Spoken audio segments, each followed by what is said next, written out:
안녕하세요. 마음으로 이어진 부모님을 둔 30대 후반 남자입니다. 세상엔 참 많은 소리가 넘쳐 흐르는 것 같아요. 귀를 황홀하게 만드는 감미로운 노랫소리, 꾸벅꾸벅 졸던 카페 점원을 화들짝 깨우는 자동차 경적 소리, 이 밤이 끝나지 않았으면 하는 즐거운 술자리에서의 왁자지껄한 수다 소리 등등 우리 주변엔 끝없이 소리가 넘쳐 흐르죠. 그리고 그중에서 가장 가슴에 사무치고 사람의 마음을 울리는 소리는 바로 자식이 부모를 부르는 소리인 것 같습니다. 부모님 중에서도 나이가 들수록 제 마음을 저리게 하는 이름은 바로 어머니예요. 전 지금부터 여러분께 제 어머니와의 추억을 이야기해 보려고 합니다. 동서가, 이 막내 고모 기억나니? 5살이었던 제게 손을 내밀던 막내 고모의 슬픈 얼굴. 이것이 바로 제가 가지고 있는 어머니의 첫 기억이랍니다. 그렇습니다. 제 어머니는 본디 저희 아버지의 막내 동생인 제 막내 고모였습니다.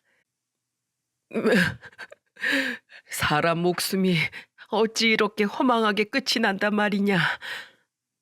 부모님의 장례식장에서 할머니는 절 끌어안고 연신 눈물을 흘리셨습니다.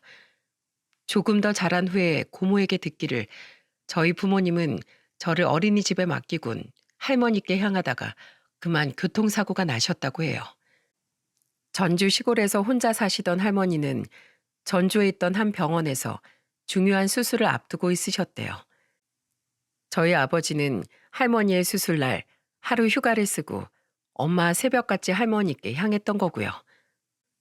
그러다 고속도로에서 앞 대형 트럭이 차선을 이탈해 트럭을 피하려다 가드레일을 받고 그만 사고 현장에서 곧바로 눈을 감으셨다고 합니다.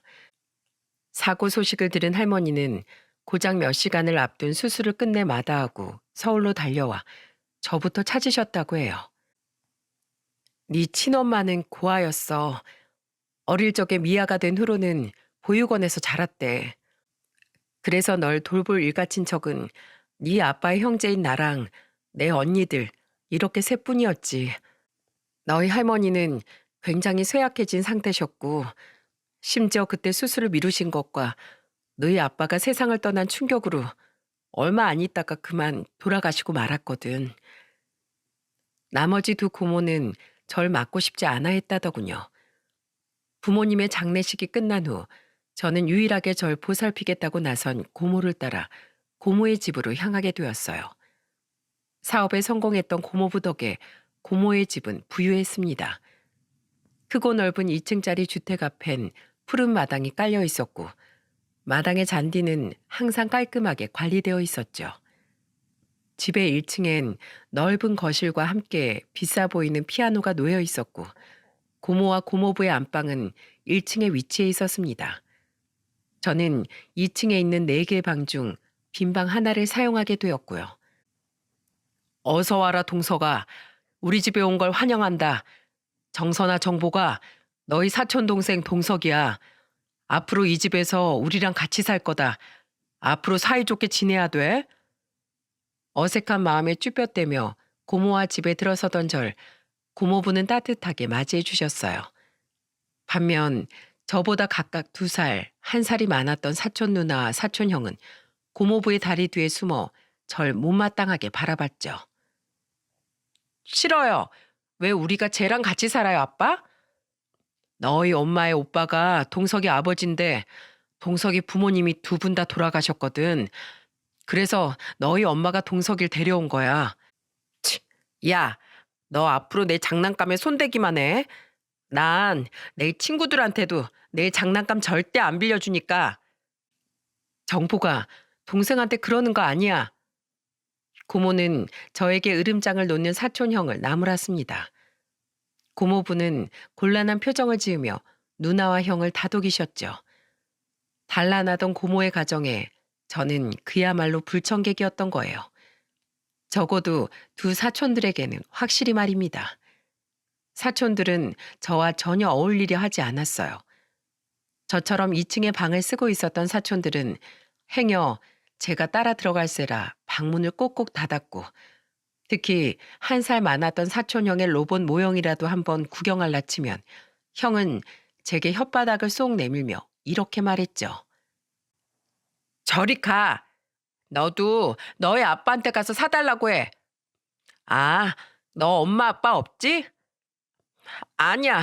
나도 엄마 아빠 있어. 어디? 그럼 데려와봐. 그리고 우리 집에 얹혀 살지 말고 너네 부모님 집으로 가. 고모가 우리 엄마 아빠는 잠깐 아주 멀리 간 거라고 그랬어. 나 좀 더 크면 데리러 올 거라고. 웃기시네. 넌 5살이나 된 애가 아직 그런 것도 모르냐? 네 부모님 죽었다며. 죽은 사람이 어떻게 다시 살아 돌아와? 넌 길바닥에서 밟아 죽인 개미가 다시 살아나는 거 봤냐? 아니야. 우리 엄마 아빠 안 죽었어. 정보가, 너 자꾸 네 동생 못 살게 괴롭힐래? 형은 저를 무척이나 괴롭혔어요. 저는 지지 않으려고 형에게 대들었지만 크게 반박할 말이 없었죠. 고모가 뒤늦게 쫓아올라와 사촌형을 혼내면 형은 오히려 눈물을 펑펑 흘리며 고모에게 볼멘 소리를 하더군요. 엄마 왜 맨날 나만 갖고 그래? 내가 엄마 아들인데 동석이 쟤는 아무것도 아닌데 엄마 미워. 형은 엉엉 울며 방으로 들어가 버렸습니다. 고모는 한숨을 쉬며 여전히 울고 있던 절 꼭 안고 달래주셨죠. 고모, 우리 엄마 아빠가 나 다시 찾아온다는 거 거짓말이에요? 죽으면 정말 2번 다시 못 돌아와요? 고모, 저 엄마 아빠가 너무 보고 싶어요. 집에 가고 싶어요. 고모가 주부였기에 어린이집에 갈 필요가 없었던 전 사촌들이 아무도 놀아주지 않아 늘 심심했습니다. 절 싫어했던 건 누나도 마찬가지였으니까요. 그러던 어느 날 저는 1층 거실에 아무도 없는 틈을 타 피아노 뚜껑을 열어 건반을 눌러봤습니다. 그 고급 피아노는 누나의 것이었는데 가끔 누나가 피아노를 치는 모습을 보고 항상 저도 피아노를 쳐보고 싶었거든요. 생생히 기억합니다. 처음 눌러본 그 건반 하나하나의 묵직한 무게감과 제 귀에 들려온 깨끗하고 영롱한 건반 소리를 말이죠. 그런데 그때 주방에서 나오던 고모가 절 보고는 말을 걸었어요. 우리 동석이 피아노 쳐보고 싶었어? 네? 죄송해요. 당시 저는 사촌들의 텃세와 이제 막 온전히 받아들이기 시작한 부모님의 죽음 탓에 한껏 기가 눌려있던 상태였습니다. 고모는 그러지 말라고 하셨지만 항상 저는 고모와 고모부의 눈치를 보고 있었죠. 어린 마음에 2분이 절 이 집에서 쫓아내진 않을까 하는 걱정에 말입니다. 고모는 후다닥 피아노 의자 뒤에서 내려온 저를 보며 다정한 얼굴로 말씀하셨어요. 뭐가 죄송해. 쳐보고 싶었으면 칠 수도 있는 거지. 고모가 말했지? 이 집에서 기죽을 필요 없으니까 눈치 보고 다니지 말라고. 너 자꾸 그러면 이 고모 속상해? 동석이 피아노 치고 싶으면 피아노 학원 다녀볼래? 고모가 보내줄게. 저, 정말요? 그럼 당연하지. 근데 동석이는 왜 피아노가 치고 싶어? 고모한테 말해줄 수 있을까? 소리가 너무 아름다워서요. 어머, 우리 동석이 아름답다는 말도 할 줄 알아? 우리 동석이 똑똑하네. 고모는 정말로 그날 오후 저를 피아노 학원에 등록시켜 주셨습니다. 피아노 학원은 외로웠던 제게 놀이터나 다름없었어요. 집에서 제가 피아노를 치면 누나가 달려와 절 밀치며 째려보곤 했는데 학원에서는 피아노만 비어 있으면 언제든 선생님이 자리를 내어주셨거든요. 그렇게 시작한 피아노는 제게 단순한 취미 그 이상이었습니다. 피아노는 제게 학원 친구들을 만들어 주었고 제게 즐거움과 마음의 위안을 안겨주었죠. 생각해보면 전 그때부터 단 한순간도 피아노를 놓아본 적이 없었어요. 피아노 학원에서 마음의 평화를 얻었던과 다르게 고모의 집은 날이 갈수록 가시밭길이 되어갔습니다. 제게 통 마음을 열지 않던 사촌들을 보며 고모와 고모부는 하루하루 한숨이 늘어갔어요. 누나는 절 보기만 하면 눈을 흘겼고 형은 툭하면 제게 시비를 걸어댔으니까요. 거기에 대고 제가 지지 않으려 맞받아치면 늘 싸움이 일어났죠. 정보가 너 왜 자꾸 네 동생한테 시비를 걸어? 어? 너 정말 이 엄마한테 회초리로 맞아 볼래? 엄마 왜 맨날 나만 혼내? 내 말이 맞잖아. 제가 우리 집에 얹혀 사는 거니까 제가 내 말을 잘 들어야 하잖아. 김정보, 여긴 네 집이지만 동석이 집이기도 해. 너 국민학생식이나 된 애가 자꾸 유치하게 굴 거야? 그만해. 그리고 당신 정복이도 아직 앤데 왜 자꾸 애를 잡아? 당신은 당신 조카만 중요하고 우리 애들은 안 중요해? 왜 동석이 쟤 때문에 우리 집안 이렇게 뒤숭숭해야 돼? 에이, 어째 하루도 집이 조용할 날이 없어. 시간이 흐를수록 고모부는 점점 저를 찬밥 취급하기 시작했습니다. 절 구박하거나 하셨던 건 아니었는데 고모부는 날이 갈수록 저를 본체만체 하셨어요. 퇴근을 할 때도 고모부는 사촌들의 인사만 반갑게 맞아줄 뿐 제 인사엔 대답도 하지 않더라고요. 제가 중학교에 올라가서도 저녁 식사 자리에서 고모부는 항상 사촌들의 학교 생활에 대해서만 물을 뿐 저에게는 눈길조차 주지 않으셨죠. 동서가 고모부한테 너무 서운해하지 마. 너희 고모부도 마음속으론 동석이 네 걱정 많이 하고 계셔. 그냥 고모부는 지금 마음이 많이 지쳐서 그러시는 거야. 고모는 따로 제 방까지 찾아와 항상 저를 위로해 주셨습니다. 저는 그런 고모의 말이 하나도 가슴에 와닿지도 않아 고개를 푹 숙이고는 눈물만 뚝뚝 흘렸어요. 누나는 여중을 다녔고 저는 형과 같은 중학교에 입학을 했습니다. 형은 학교에서 소위 말하는 노는 무리에 속해 있었어요. 그런데 제가 중학교 1학년 땐 잠잠하더니 중학교 2학년이 되자 형은 저를 콕 집어서 괴롭히기 시작하더군요. 야, 이동서, 너 이리 와봐. 또 왜? 왜? 야, 학교 선배가 부르면 냅다 튀어와야지. 어디서 토를 달아? 야, 잔말 말고 너 내 가방 들어. 뒤에 붙어서 오지 말고 짜증나니까 2미터 정도 떨어져서 따라와. 다른 노는 형들도 형의 곁에서 함께 저를 보며 실실대고 있었기에 전 하는 수 없이 형의 가방 심부름을 해야 했습니다. 그 외에도 형은 지나가는 절 불러 매점 심부름을 시키고 학교 앞 분식집에서 떡볶이를 사오라며 절 수업에 못 들어가게 하기도 했죠. 주머니에 용돈도 얼마 남지 않았던 터라 저는 형에게 인상을 쓰며 따졌어요. 나 돈 없어. 형 돈으로 사다 먹어. 왜 매번 나한테 이것저것 사오래?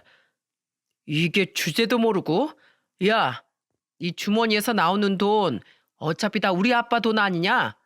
평생 우리 부모님 등쳐먹고 살았으면 자식인 나한테 은혜를 갚아야지. 이 더러운 고아 자식아.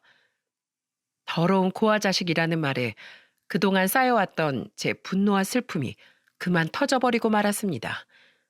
저는 형에게 냅다 달려들었고 그렇게 우린 처음으로 치고받고 싸웠어요.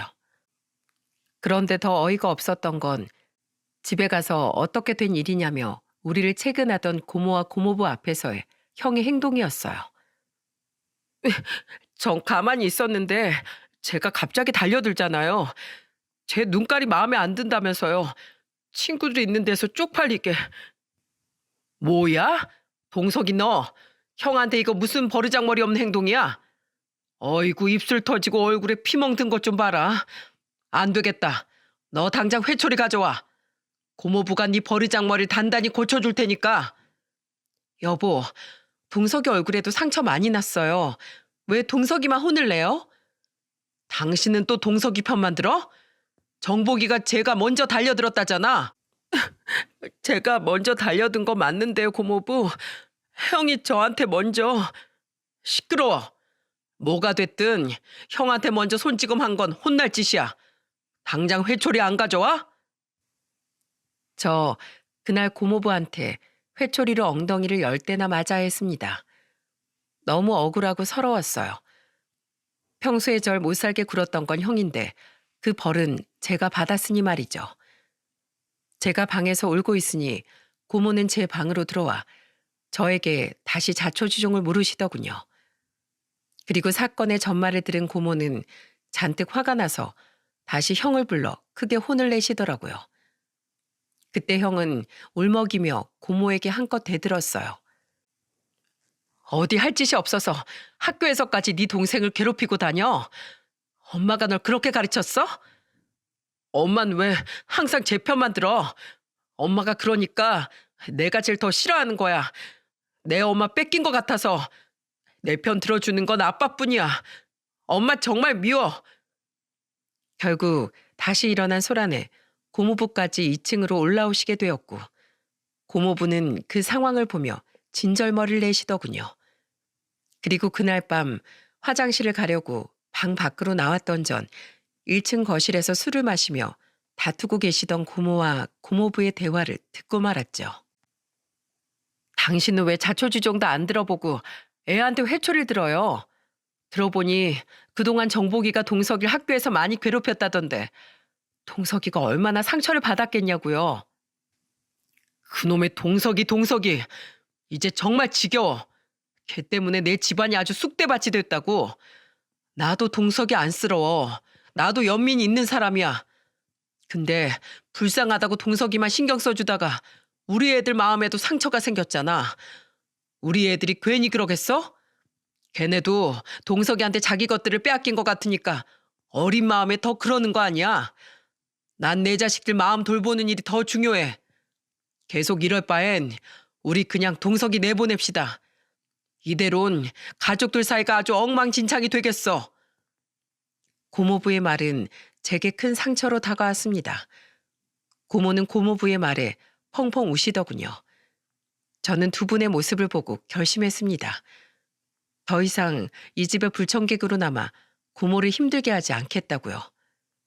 그리고 그날 새벽 저는 편지 한 장을 남기고는 짐가방을 든 채 조용히 그 집을 빠져나왔죠. 고모, 고모부, 그동안 친자식도 아닌 절 여태 키워주셔서 감사합니다. 두 분께서 절 내보내시기 전에 저는 제 스스로 서울을 떠나 다른 곳으로 가려고 해요.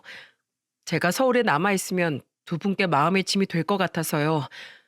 이젠 두 분께 더는 누가 되지 않게끔 혼자 살아가 보겠습니다. 그러니 더는 저 때문에 싸우지 마세요. 안녕히 계세요. 새벽의 찬 공기와 이제 정말 혼자가 되었다는 외로움에 한기가 몰려오더군요.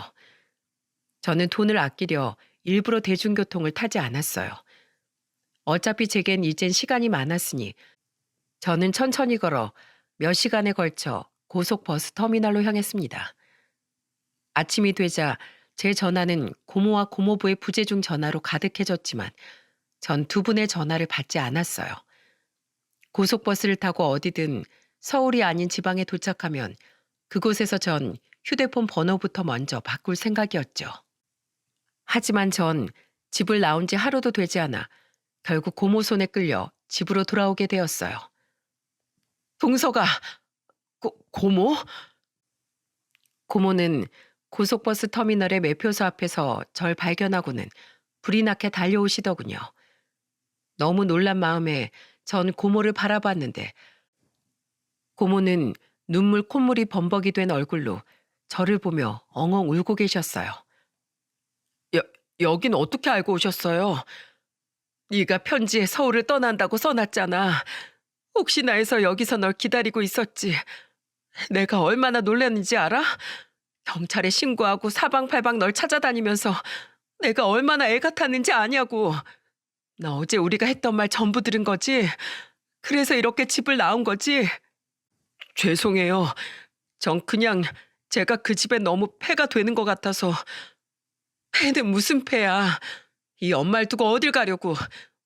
넌 조카가 아니라 내 자식이야. 내 배 아파 낳진 않았어도 내 아픈 마음으로 낳은 내 자식. 얼른 집에 가자. 손 찬 것 좀 봐. 혼자서 얼마나 무섭고 추웠을까. 고모는 저를 조카가 아닌 자식이라고 말씀해 주셨습니다. 그런 고모의 말에 저는 아무 말도 못하고 눈물만 뚝뚝 흘리며 집으로 돌아오게 되었죠. 그리고 저는 돌아간 집에서 굉장히 의외의 모습의 고모부를 보고 말았어요. 동석이 너, 이놈의 자식. 고모 손에 이끌려 들어오긴 했지만 저는 사촌들과 고모부의 싸늘한 눈빛을 다시 마주할 생각을 하니 막막했습니다. 저는 고모부가 다시 돌아온 저를 반기지 않을 줄 알았어요. 내심 제가 제 발로 사라진 것이 다행이라고 여기실 줄 알았거든요. 그런데 고모부는 돌아온 저를 보자마자 제게 달려와 화를 내기 시작하셨죠. 어디 아직 15밖에 안 된 놈이 집을 나가? 우리 얘기를 엿들었으면 차라리 어떻게 그런 말을 할 수 있냐고 대들기라도 할 것이지. 어른들 속을 썩이려고 아주 작정했어? 한 번만 더 이런 짓거리 해봐. 그땐 진짜 회초리가 부러지도록 이 고모부한테 맞을 줄 알아. 고모부도 절 이 집에서 내보내려고 하셨잖아요. 저 때문에 가족들 사이가 엉망진창이 됐다면서요. 그래, 어젠 내가 네 고모랑 싸우다가 술김에 말이 좀 심했어. 진심이 아니었어. 그냥 나도 너무 화가 나서 그랬다. 자꾸만 서로 틀어지는 너희들 사이가 답답했고 그걸 해결하지도 못하면서 괜히 애꿎은 너한테 원망의 화살을 보내던 내 스스로에게 화가 났어. 그런데 어제 네가 남긴 편지를 보고 정신이 번쩍 들었다. 넌 보호받아야 할 어린애인데 어른이 돼서 내가 너에게 얼마나 옹졸한 짓을 했는지 깨달았어. 내가 네 편지를 읽고 얼마나 사무치게 후회하며 울었는지 모른다. 오늘 하루 종일 출근도 못하고 네 고모처럼 너만 쫓아다녔어. 동서가 세 자식 중 넌 내 가장 아픈 손가락이야. 이 고모부가 정말 미안했다. 내가 속이 좁은 사람이었어. 그러니까 2번 다신 어디로 떠날 생각하지 말거라. 부탁이다. 깜짝 놀랐습니다. 제게 화를 내던 고모부는 이내 제 앞에서 눈물을 보이며 애원하는 투로 말씀을 하시더군요. 그리고 고모부는 제가 철이 든 이후 처음으로 절 안아주셨어요. 고모부의 따뜻한 품에 안겨 저는 결국 오열을 하고 말았죠. 그땐 미처 깨닫지 못했었지만 나중에 생각해보니 고모부는 행동만 저를 차갑게 대했을 뿐 뒤에서는 묵묵히 절 도와주는 든든한 조력자셨더군요. 제가 먹고 입는 거, 피아노를 비롯한 각종 제 학원비, 넉넉했던 용돈, 그 모든 것들을 군말 한 번 없이 모두 내어주신 분이 바로 고모부였으니까요. 하루도 바람잘 날 없는 집안 분위기에 고모부는 날이 갈수록 그저 지치셨던 것 같습니다. 평화로웠던 고모부의 가정에 불청객인 제가 끼어든 후로는 매일같이 집안에 싸움이 났으니까요. 당신의 자식들이 피 한 방울 안 섞인 저 때문에 불편해하고 속상해하는 모습을 바라보며 고모부의 마음도 편치 않았겠죠. 그리고 그런 우리의 모습을 사촌들은 뻘쭘한 표정으로 지켜보고 있었습니다. 고모는 사촌들을 보며 엄한 목소리로 이렇게 말씀하셨어요. 내가 오늘 확실히 말해두마. 동석이는 너희랑 똑같은 나랑 니들 아빠 자식이고 너희들한테도 사촌이 아닌 형제야. 그러니 앞으로 더 이상 동석이를 형제가 아니라고 괴롭히고 차별할 생각 마라. 동석이 너도 마찬가지야. 더는 네 형이랑 싸우지 말고 앞으로 또 한 번만 더 형제 간에 서로 싸우면 그때 나의 너희 셋 다 내쫓아 버릴 거야. 알았어? 그날 이후 누나와 형은 정말로 더 이상 저를 흘겨보지도 괴롭히지도 않았습니다. 나중에 누나가 말해주길 제가 가출을 결심했을 정도로 힘들어했었는지 미처 몰랐다고 하더군요. 형은 고모가 제 편만 드니 엄마를 뺏긴 것 같아 괜히 더 제가 미웠고요. 어렸을 때 자리 잡았던 마음속의 못마땅함이 시간이 흐르며 너무 자연스럽게 저에 대한 악감정으로 자리 잡았던 것 같다고 하더군요. 그날 제 가출 소동은 고모부뿐만 아니라 2사람에게도 적지 않은 충격을 준 모양이었어요. 저를 많이 괴롭혔었던 형은 한동안 어색해하며 저에게 말도 걸지 않더군요.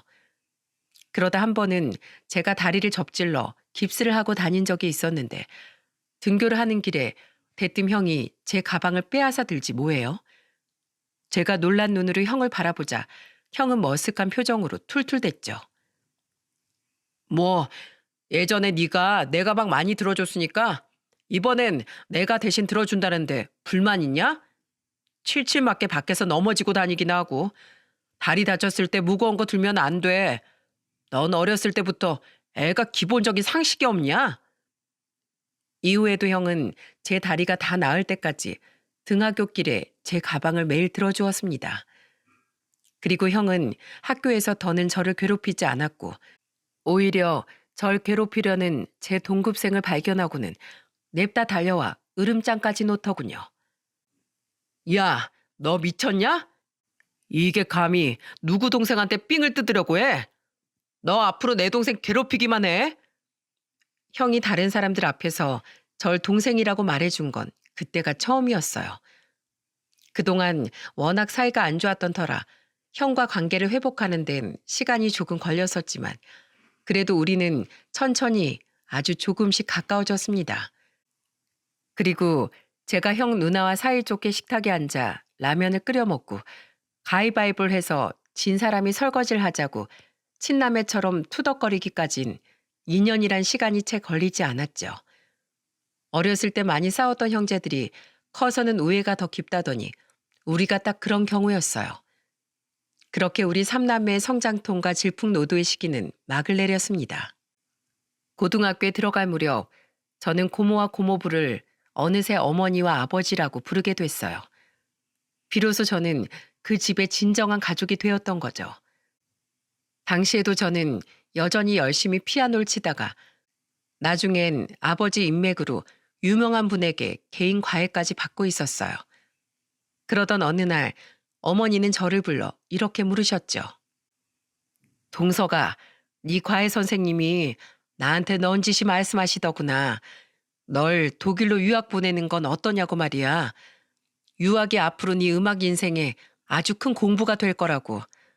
너만 좋다고 하면 이 엄마가 그 유학 보내주마. 동석이 네 생각은 어떠니? 안 그래도 저도 유학을 가고 싶었던 터라 전 어머니께 고개 숙여 감사 인사를 드렸습니다. 저는 그렇게 고등학교 시절 내내 콩쿠르를 나가 상을 휩쓸며 유학 준비를 했고 어른이 된 후엔 독일에 있는 대학으로 유학길을 떠날 수 있었어요. 그때 몰랐습니다. 유학길에 오른 그날부터 무려 17년이라는 긴 세월을 제가 외국을 떠돌며 살 거라는 사실을 말이죠. 타국에서의 유학 생활은 무척이나 고됐습니다. 아무리 언어를 배워갔다지만 막상 현지에 나가니 한계에 부딪혔고 피아노 연습과 더불어 언어 장벽을 뛰어넘기 위해 전 아주 오랜 시간 노력을 해야 했죠. 우리 동석이 잘하고 있지? 이 엄마가 항상 응원하고 있다. 다음엔 언제 나오니? 2달 뒤에요. 그럼 이번엔 얼마나 한국에 머물다 갈 거야? 아마 1달은 좋게 머물 수 있을 것 같아요. 어머, 그렇게 길게? 여보, 동석이가 이번에 나오면 1달이나 한국에 있을 거래요. 어? 전화 바꿔달라고요? 동석아, 잠깐만. 네 아버지가 전화 바꿔달란다. 동석아, 아버지다. 1달이나 있다 간다고? 안 되겠다. 네 누나랑 형한테도 얘기해서 일주일이라도 시간을 좀 빼놓으라고 해야겠어. 우리 여행 가자, 여행. 뭐부터 준비해야 되지? 바다가 좋냐, 산이 좋냐? 그냥 둘 다 가버리자. 아, 아버지, 너무 들뜨신 거 아니에요? 들뜨다 마다. 우리 막내가 온다는데 이 아버지가 신이 나지 않을 수가 있겠어? 동서가 너무 보고 싶구나. 저는 몇 달에 한 번씩 한국에 들어가서 가족들을 만났습니다. 그때마다 저를 보며 눈물을 흘릴 정도로 좋아하던 부모님과 형제들을 보며 전 힘을 얻었어요. 가족이 아니었다면 저는 그 힘든 유학길을 진즉에 포기하고 한국으로 돌아왔을지도 몰라요. 저는 대학을 졸업한 후 유럽과 미국을 오가며 피아니스트 활동을 했습니다. 오케스트라에 소속이 되기도 했고 조금 인지도가 쌓인 뒤엔 개인 연주회를 열기도 하며 바쁜 삶을 살았죠. 하지만 세상에 나가보니 세상엔 너무도 많은 천재와 실력자들이 우글거리더군요. 저도 저 나름대로 상도 많이 받고 주위에서 인정도 받던 재능 있는 피아니스트라고 생각했는데 이 바닥에서 살아남는다는 건 그리 호락호락하지 않더라고요. 해가 지날수록 절 불러주는 곳은 적어졌고 제가 설 수 있는 무대 또한 줄어만 갔습니다. 그렇게 긴 해외 생활에도 지치며 앞으로의 제 진로에 대해 수없이 고민을 하고 있을 때쯤이었어요. 네, 아버지. 당시 미국에 있던 전 아버지에게 전화를 한 통 받게 되었습니다. 그리고 아버지는 앞으로의 제 인생을 송두리째 흔들어 놓을 만큼의 충격적인 소식을 제게 안겨주었죠. 동서가, 너 한국으로 좀 들어와야겠다. 아버지, 지금 우세요? 집에 무슨 일 있어요? 네 엄마가 폐암 말기 판정을 받았어. 앞으로 3개월밖에 못 살 거라는구나. 폐암 말기요? 충격적이었습니다. 긴 해외 생활을 하는 동안 아직 어머니께 제대로 된 효도 한번 해보지 못했는데 어머니가 시한부 판정을 받으셨다뇨.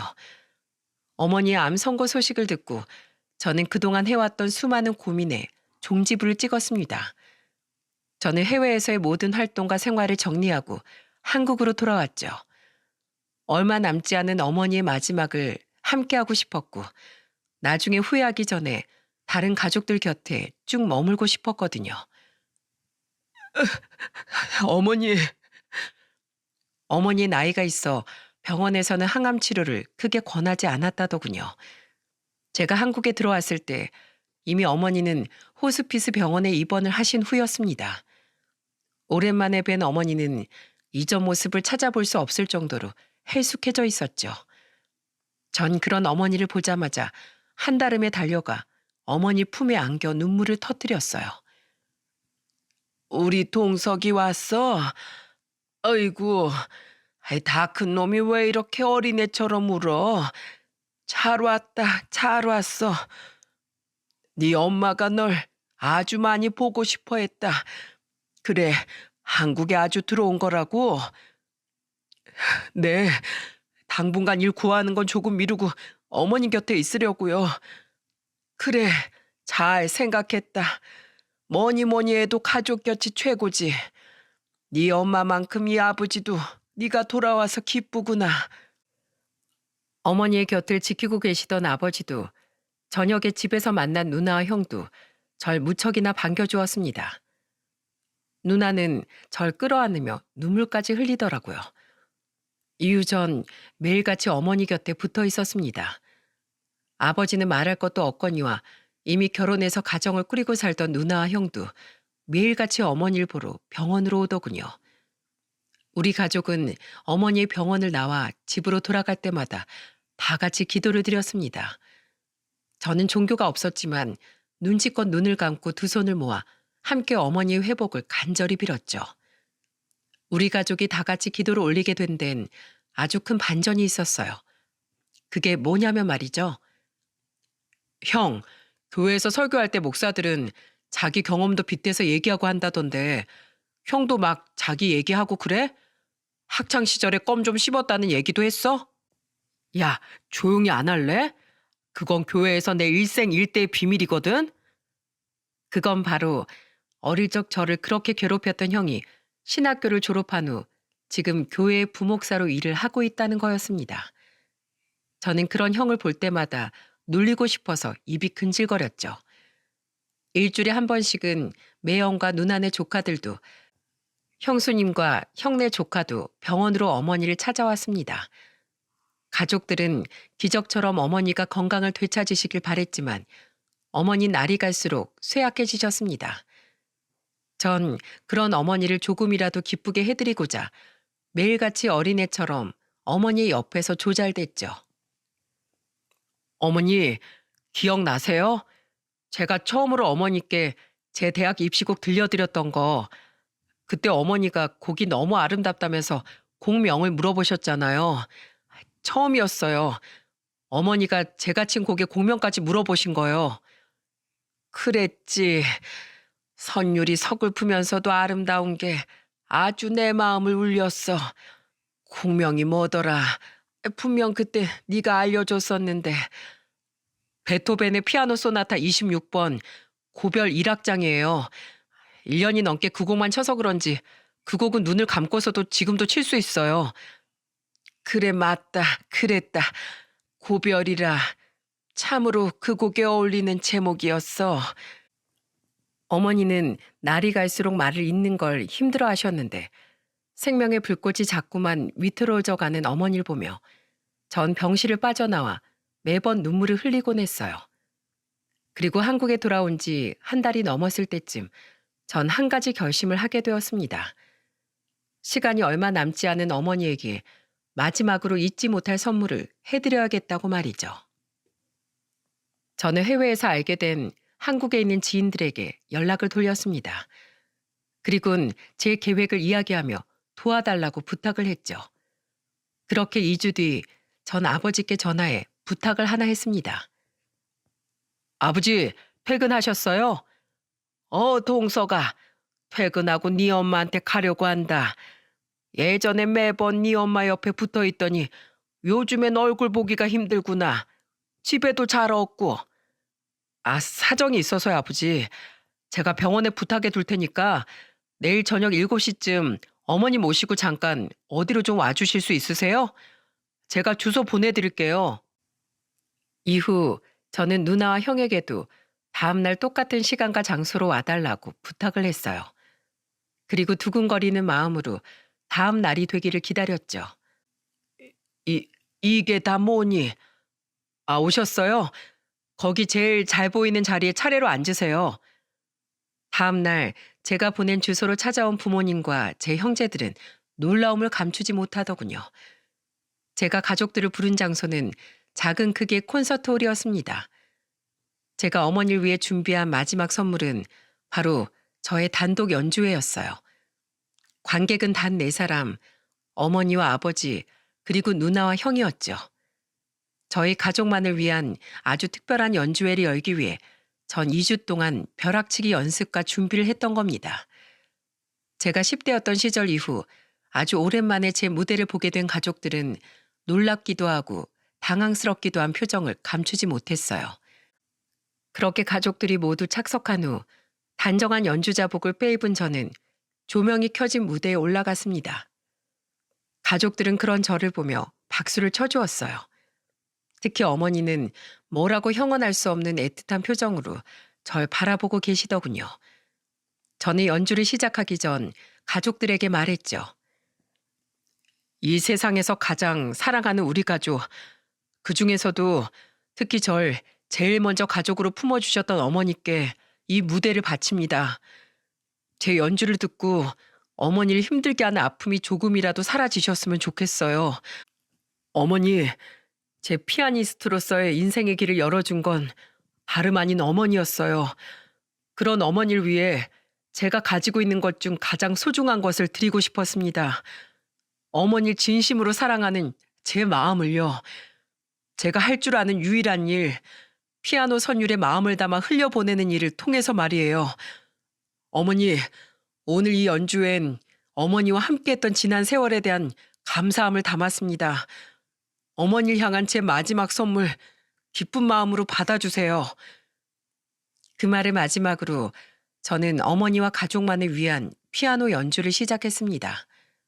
저는 건반 한음 한음을 누를 때마다 어머니에 대한 애틋함을 꾹꾹 눌러 담았어요. 가볍게 살랑이는 선율에선 어머니와의 행복했던 기억을, 거칠고 난해해지는 곡의 클라이맥스에선 지치고 힘들었던 나날에 대한 슬픔을 몰아넣어 연주했죠. 서글픈 제 마음이 전달되었는지 곁눈질로 본 객석의 가족들의 눈에서는 눈물이 흐르고 있더군요. 그리고 마지막 곡을 들은 어머니께선 두 손으로 입을 가리고 눈물을 펑펑 쏟아내고 말았어요. 동서가. 그 곡은 바로 베토벤의 고별이었습니다. 어머니께서 가장 좋아하시던 저의 대학 입시곡 말이죠. 저는 어머니를 따라 터지려는 울음을 꾹 참고 끝까지 연주를 마쳤어요. 연주가 끝난 제 얼굴은 끝내 참아내지 못했던 눈물로 범벅이 되어 있었고요. 감사합니다. 그리고 어머니, 사랑합니다. 저는 엉망이 된 얼굴로 조명 아래에 서서 가족들을 향해 마지막 인사를 했습니다. 그리고 무대에서 내려와 가족들에게로 향한 절, 어머니는 꼭 안아주셨죠. 고맙다. 고마워, 내 아들. 내 생에 이렇게 감동을 받았던 적이 또 없었다. 이 엄만 이제 죽어도 여한이 없어. 난 네가 너무나 자랑스럽다. 어느새 눈물 범벅이 된 아버지 또한 곁으로 다가와 절 안아주며 제 등을 토닥이셨고, 마찬가지로 펑펑 울고 있던 누나는 바닥에 쪼그리고 앉아 두 손으로 얼굴을 감싸고 있었습니다. 마지막으로 형은 촉촉하게 젖어든 눈으로 절 보며 이렇게 말하고 미소 짓더군요. 난 오늘 진정한 하나님의 은총을 받았다. 그날 병원에 양해를 구하고 외출하셨던 어머니는 오랜만에 가족들과 다 같이 집으로 돌아와 하루를 보내셨습니다. 어머니는 마치 암 선고를 받기 전처럼 환하고 기운찬 모습으로 우리와 저녁 식사를 하고 늦게까지 수다를 떠셨죠. 그 모습을 보고 우리 가족은 벅찬 마음을 숨기지 못했습니다. 병원에서는 하루가 다르게 쇠약해져 가던 어머니가 집에 돌아오니 언제 그랬냐는 듯 기운을 차리신 모습을 보고 우리에게 기적이 일어난 건가 싶었어요. 하지만 기적은 그날이 마지막이었습니다. 여보, 그동안 참 고마웠어요. 무엇보다 우리 동석일 당신 자식으로 품어줘서 말이에요. 내가 어떻게 당신처럼 좋은 사람과 만나 백년 가약을 맺을 수 있었는지, 당신을 만난 건 제 인생에 다시 없을 행운이었네요.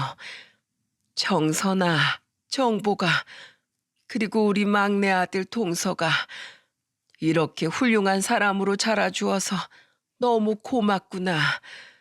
너희들의 엄마가 된 건 내가 세상에 태어나 가장 잘한 일이었어. 특히 동서가 부모님을 잃은 널 우리 집으로 데려왔던 그날은 내 인생에서 가장 의미 있는 날이었다.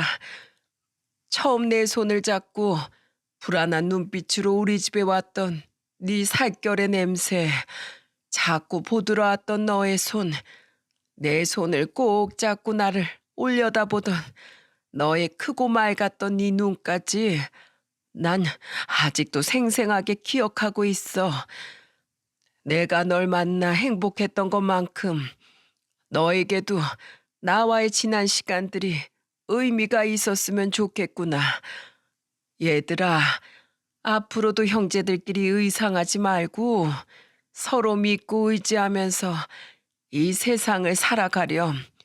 참으로 감사한 삶이었다. 그 말을 끝으로 어머니는 모든 가족들이 보는 앞에서 마지막 숨을 거두셨어요. 제가 단독 연주회를 가족들에게 선물한 지 한 달도 채 지나지 않은 어느 주말의 말입니다.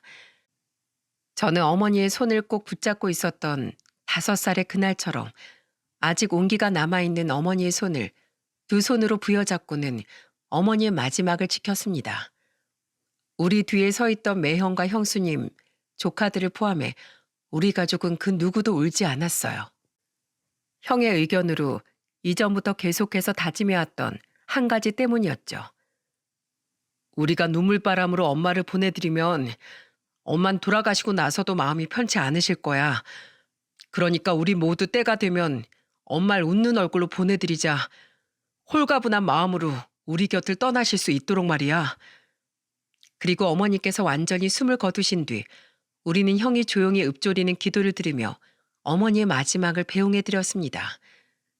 눈을 감고 계신 어머니는 그 어느 때보다도 편안해 보이셨죠. 시간이 흘러 전 지금 학생들을 가르치며 살고 있습니다. 오케스트라에 들어가는 것도 연주회를 하며 사는 것도 좋지만 전 무엇보다 저와 같은 꿈을 꾸는 학생들을 돕고 싶었거든요. 앞으로 꽃피울 일만 남은 어린 학생들에게 보다 넓은 세상을 보여주려고 노력하며 열심히 교육에 매진하고 있죠. 학생들이 언젠가는 저처럼 혹은 저보다 더 뛰어나게 아주 오래도록 피아니스트로서의 삶을 살아가길 간절히 바라면서 말입니다. 어머니가 돌아가신 후 아버지는 경영권을 전문 경영인에게 넘기고 은퇴를 하셨어요. 지금은 다섯 식구가 살던 그 집에서 아버지와 저 둘이서만 살고 있죠. 각자의 가정을 꾸리며 살고 있는 누나와 형은 한 달에 한 번씩 날짜를 맞춰 자신들의 가족들과 집으로 찾아오곤 합니다. 그리고 그때마다 전 가족들의 잔소리에 시달리고 있어요.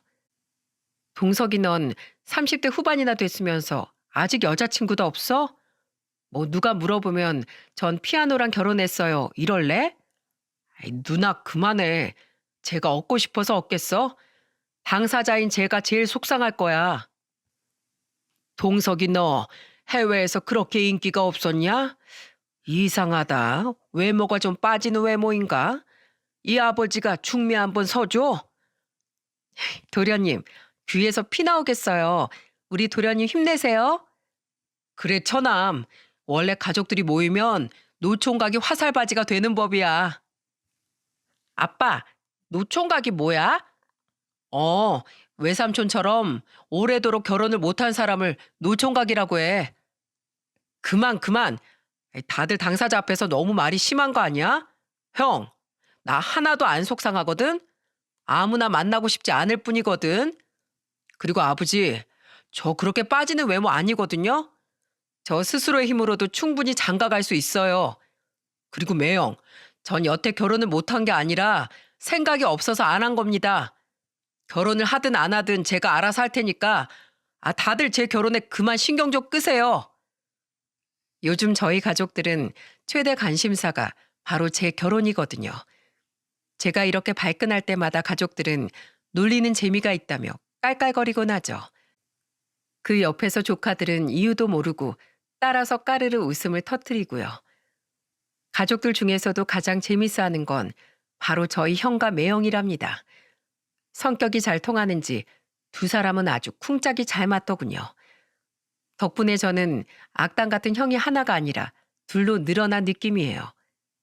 그래도 저희 가족은 어머니를 잃은 슬픔을 딛고 알콩달콩 잘 살아가고 있습니다. 얼마 안 있으면 저희 어머니의 첫 번째 기일이에요. 그래서 저는 어머니께 안부 인사 겸 작은 진심을 전하려고 이렇게 사연을 보내게 되었습니다. 그럼 전 어머니께 짧은 편지를 올리며 이만 사연을 마치겠습니다. 어머니, 하늘에서 잘 지내고 계세요? 저와 우리 가족들은 보시다시피 아주 잘 지내고 있습니다. 혹시 어머니도 다른 가족들처럼 제 결혼을 걱정하시는 건 아니죠? 그러지 마세요. 다만 저는 기다리고 있어요. 어머니처럼 강직하고 따뜻한 여성분을 만나길 말이죠. 제가 눈이 높은 건지 아직 제 짝을 못 만난 건지 그런 인연을 만나기가 쉽진 않지만은요. 어머니가 5살이었던 절 이 집에 데리고 오지 않았다면 전 지금 어떤 삶을 살고 있었을까요? 결국 친척들 중 아무도 절 보살피려 하지 않아 전 아마 보육원에 갔을지도 모릅니다. 그랬다면 지금처럼 피아니스트로서의 삶을 살 수도 없었겠죠. 어머니는 언제나 제게 가장 소중한 분으로 남아 계실 거예요. 어머니가 안 계셨더라면 지금의 제 삶 또한 없었을 테니까요.